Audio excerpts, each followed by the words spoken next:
అండి జనరల్గా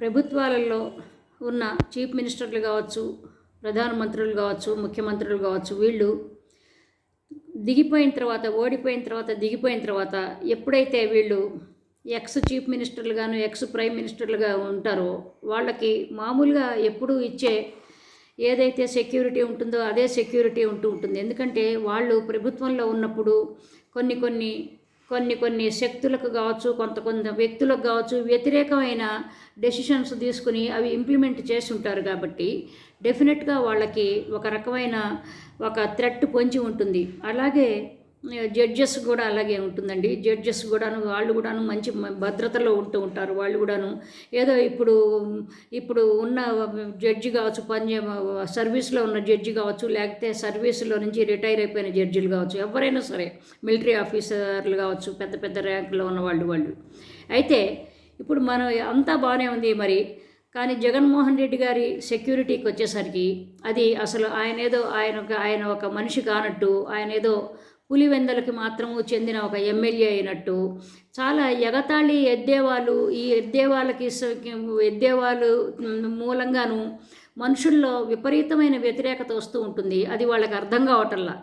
పులివెందుల ఎమ్మెల్యే ఆయనకి 986 మంది ఉన్నారు అని అబద్ధాలు చెప్పటం, సెక్యూరిటీలో ఉన్నారని చెప్పటం, అవన్నీ కూడాను. పైగా ముఖ్యంగా ఎవరైతే హోంమంత్రి పదవిలో ఉంటారో వాళ్ళే అబద్ధాలు మాట్లాడుతుంటే ఇదంతా ఏంటి వాళ్ళకి ధీమా అంటే పత్రికలు ఉన్నాయి. ఆ పత్రికలు కవర్ చేయడానికి పత్రికలు ఉన్నాయి. కాబట్టి ఏదైనా మాట్లాడే వెంటనే ఇదిగో ఇలా మాట్లాడారు, అలా మాట్లాడారని ప్రజల్లోకి తీసుకెళ్ళిపోయి ఉంటాయి.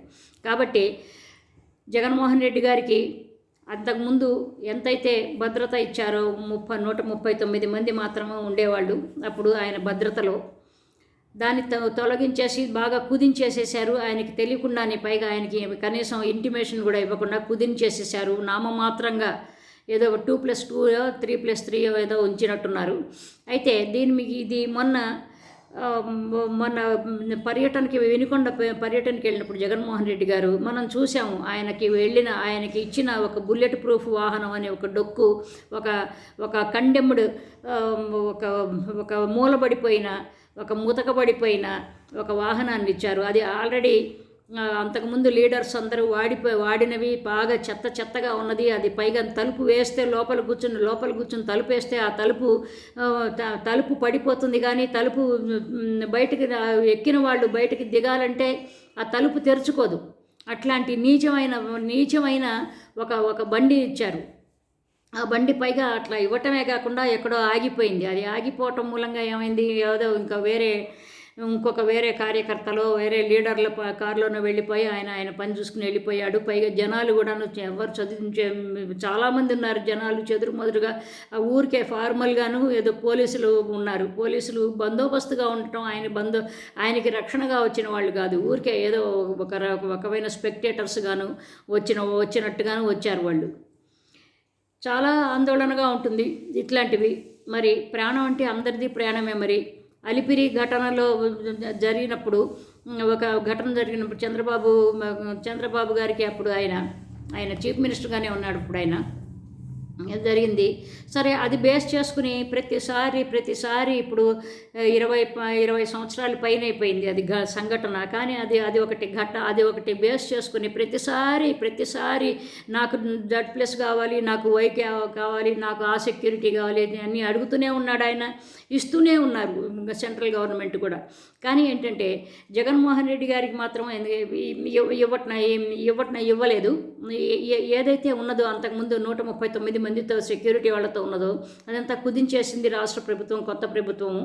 దాంతో తెట్ట ఏర్పడింది. ఆల్రెడీ ఒక రాయితో కొట్టాడు ఒక కుర్రాడు కొట్టాడు. దాంతో దెబ్బ తగిలించింది జగన్మోహన్ రెడ్డి గారికి.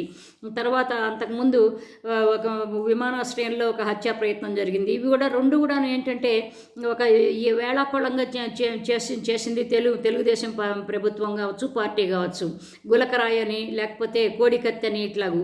కానీ అలిపిరి ఘటన మాత్రం ఎవరు ఇంతవరకు, ఎందుకంటే ఎవరు దానికి కూడా పేరు పెట్టచ్చండి. కానీ ఏంటంటే అంత దయ దయ లేకుండాను అంత ఒక ఇన్హ్యూమన్గా ఎవరు బిహేవ్ చేయరండి. కాబట్టి ఏంటంటే వీళ్ళు తెలుసుకోవాలంటే చేత కాకుండా కాదు. ఇప్పుడు సోషల్ మీడియా వచ్చింది. సోషల్ మీడియాలో చక్కగా మంచిగా మాట్లాడేవాళ్ళు, మంచి విషయాలు చెప్పేవాళ్ళు చాలామంది ఉంటారు. వీళ్ళు ఎన్నైనా పేర్లు పెట్టచ్చు అట్లాంటి ఘటనలకు, అట్లాంటి ఎగతాళి మాటలు ఎన్నైనా చెప్పచ్చు. కానీ మనసు ఒప్పదు. ఎందుకంటే ఇది ప్రాణమే ఎవరికైనా. అయితే జగన్మోహన్ రెడ్డి గారు కోర్టుకు వెళ్ళాడు. ఆయన కోర్టుకు వెళ్ళాల్సి వచ్చిందనమాట. మరి కోర్టుకు వెళ్ళి ఇంతకుముందు చంద్రబాబు నాయుడు గారు కూడా ఆయన కోర్టుకు వెళ్ళి కదా ఆయనకు కావాల్సిన పద్ధతిలో ఆయన తెచ్చుకున్నాడు ఆయన సెక్యూరిటీని. కానీ జగన్మోహన్ రెడ్డికి మాత్రం ఇవ్వలేదు. అంటే ఏంటంటే ఇవ్వలేదు. పోనీ ఆయన సొంత బుల్లెట్ ప్రూఫ్లో వస్తానన్నా కానీ పోలీసులు అభ్యంతరం చేస్తున్నారు. ఇదంతా ఏంటంటే ఒక నిరంకుశమైన పరిపాలన అంటారు. కాబట్టి ఏంటంటే ఇది కోర్టు దాకా వెళ్ళింది మ్యాటరు. వెళ్తే అంతకుముందు లేదు చాలా బాగుంది, మంచిది చాలా మంచిది అని ప్రభుత్వం చెప్పింది. ప్రభుత్వ పెద్దలు చెప్పారు, అందరు చెప్పారు. కానీ అప్పుడు ఏం చెప్పారంటే స్పేర్ పార్ట్స్ కోసము మేము ఆర్డర్ ఇచ్చాము, కాబట్టి అవి వన్స్ వచ్చిన తర్వాత అవన్నీ బిగించిస్తామంటే ఏంటంటే ఇంక చాలా దరిద్రంలో కొట్టుమిట్లాడుతున్నది అనమాట. చంద్రబాబు గారు దిగిపోయినప్పుడు 100 కోట్లు పెట్టినా జగన్మోహన్ రెడ్డి నడిపాడు ప్రభుత్వము. జగన్మోహన్ రెడ్డి దిగిపోయేటప్పటికి ఆల్మోస్ట్ 8,000 కోట్లు ఉన్నా కానీ వీళ్ళకి ఇంకా దరిద్రంగానే కనిపిస్తున్నది ఆ ఖజానా.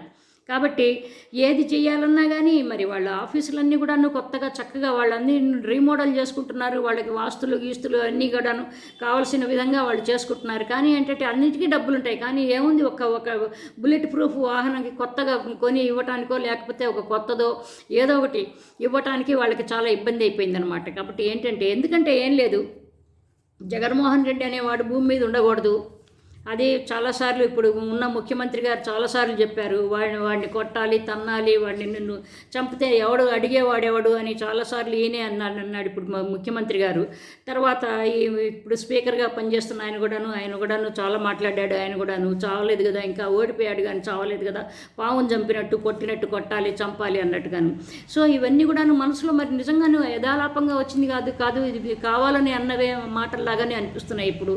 కాబట్టి ఏంటంటే ఇప్పుడు కోర్టులో జడ్జి గారు అడిగారు కాబట్టి ఇలా చెప్పాల్సి వచ్చిందనమాట, ఉన్నట్టు. అప్పుడు ఏంటంటే సరే 15 రోజుల టైం ఏదో ఇచ్చారు. సరే కోర్టులో మొత్తానికి ఒప్పుకున్నది ప్రభుత్వం. ఇలాగూ డొక్కు వాహనమే ఇచ్చాము మేము అంటే స్పేర్ పార్ట్స్ తీసుకురావాలండి. స్పేర్ పార్ట్స్ కొనుక్కోవాల్సి వచ్చిన పరిస్థితిలో ఉన్నప్పుడు ఒక చీఫ్ మినిస్టర్కి ఒక మంచి వాహనం ఇవ్వలేకపోయి అదేమంటే మాకు బ్లీచింగ్ లేదు ఈ దరిద్రపు ఏడుపులన్నీ ఏడవటం మొదలుపెట్టింది ఇప్పుడు ప్రస్తుతం. అదేమంటే సోషల్ మీడియా వాళ్ళని పట్టుకుని నానా మాటలు అంటాము, లేకపోతే మిమ్మల్ని చంపుతాము, మిమ్మల్ని ఇది చేస్తాం, లేకపోతే కామెంటరీలో పిచ్చి వాగటము. అంటే ఏంటంటే నిరంకుశత్వంగా ఉంటాము, మమ్మల్ని ఎవరు ప్రశ్నించకూడదు, లేకపోతే మా బాసుల్ని, మా నాయకుల్ని, మా పార్టీ అధినేతల్ని ఎవరు ప్రశ్నించకూడదు అని కార్యకర్తలు అంటారన్నమాట.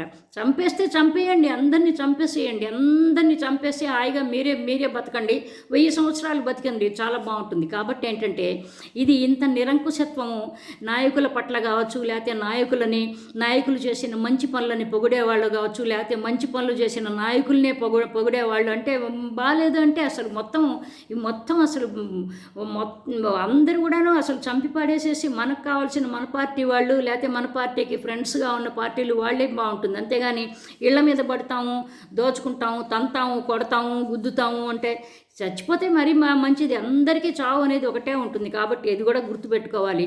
ఇప్పుడు ఈ స్వతంత్ర భారతదేశంలో ఏంటంటే మనకి వాక్ స్వాతంత్రం ఉంటుంది.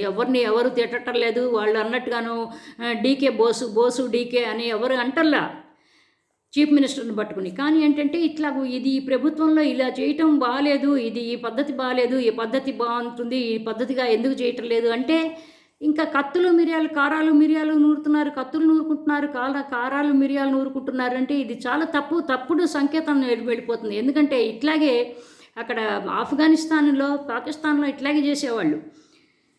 ఏదైనా తిరుగుబాటు అనేది రాకూడదండి. తిరుగుబాటు వచ్చిందంటే మాత్రం ఎవరు ఏం చేస్తారో మరి ఎట్లా జరుగుతుందో. కానీ ఏంటంటే ప్రతి వాళ్ళని మనమే కంట్రోల్ చేసుకుందాము. ఎక్స్ చీఫ్ మినిస్టర్ దగ్గర నుంచి అతనికి సంబంధించిన లీడర్ల దగ్గర నుంచి అతన్ని సపోర్ట్ చేసే మీడియాని వాళ్ళందరినీ కూడా చంపేసేయాలి, వాళ్ళని ఎరాడికేట్ చేయాలి, వాళ్ళని ఎలిమినేట్ చేయాలంటే మాత్రం చాలా కష్టం అండి. సో కాబట్టి ఏంటంటే ఇది జనాలందరూ ఆలోచించుకోవాల్సిన విషయం. అసలు ఒక ఎక్స్ చీఫ్ మినిస్టర్కి ఇలాంటి సెక్యూరిటీ ఇవ్వటం ఏమిటో, అది ఆయన నెత్తి నోరు మొత్తుకుని కోర్టు దాకా వెళ్ళటం ఏంటో, ఆ కోర్టు దాకా వెళ్ళిపోయి చంద్రబాబు గారు కూడా కోర్టు దాకా వెళ్ళారు, కానీ ఎంత నీచమైన సెక్యూరిటీ ఇవ్వాల ఆయనకి, ఇంత నీచమైన బండి ఇవ్వాల. మరి ఎందుకు మరి అంటే ఇంత నిరంకుశత్వంగా ఈ ప్రభుత్వం ఎందుకు ప్రవర్తిస్తుందో మరి మనకు తెలియదు. సో ఇంకొక మంచి టాపిక్తో మళ్ళీ కలుద్దాం. బై అండి. Love you all. బై.